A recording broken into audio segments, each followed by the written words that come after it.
एक बार एक किसान भगवान से बहुत नाराज़ हो गया। किसान बहुत मेहनती था, बहुत मेहनत करके खेतों में फसल उगाता था, पर अक्सर उसकी फसल खराब हो जाती थी। कभी सूखा पड़ जाता, कभी बाढ़ आ जाती, कभी तेज़ तूफान, कुछ न कुछ कारण से उसकी फसल खराब हो जाती। एक दिन वह किसान गुस्से में आकर आसमान की तरफ देखकर बोला, ईश्वर, आपको लोग सर्वज्ञता मानते हैं। सब लोग कहते हैं कि आपकी इच्छा के बिना एक पत्ता भी नहीं हिलता, पर मुझे तो लगता है कि आप छोटी से छोटी बात भी नहीं जानते। आपको तो यह भी नहीं पता कि खेती बाड़ी कैसे करते हैं। अगर आप जानते होते तो हर समय जो बाढ़, आंधी, तूफान आते हैं वो कभी नहीं आते। आप नहीं जानते कि कितना नुकसान उठाना पड़ता है। यदि हम किसानों को आप ये शक्ति दे दो तो मैं अनाज के भंडार लगा दूंगा। भगवान इस किसान के तीखे वाक्य सुनकर मुस्कुरा रहे थे और वह किसान के सामने प्रकट होकर बोले, मैं आज से तुझे यह शक्ति देता हूँ कि तुम अपनी खेतों पर तुम्हारी इच्छा अनुसार मौसम कर दोगे। मैं बिल्कुल भी दखल नहीं दूंगा, तुम्हारी इच्छा से सब कुछ होगा। किसान बहुत खुश हो गया। किसान ने गेहूं की फसल अपनी खेतों में बोई। जब उसे लगा कि खेतों में धूप चाहिए तो धूप मिले, जब पानी बरसाना था तब पानी बरसा। आंधी, तूफान, बाढ़, कुछ भी उसने खेतों पर आने नहीं दिया।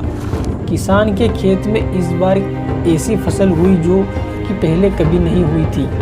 हरी भरी लहराती फसल। वह मन ही मन में बहुत खुश हुआ और सोचने लगा कि अब सबूत के साथ भगवान को मेरी फसल दिखाऊंगा कि ऐसे होता है शक्ति का सही उपयोग। उन्हें मेरी बात मानकर अपने नियम बदलने पड़ेंगे। कुछ दिन बाद जब किसान फसल को काटने लगा, पर जैसे ही उसकी नज़र गेहूं की बालियों पर गई, उसने अपना सिर पीट लिया और रोने लगा।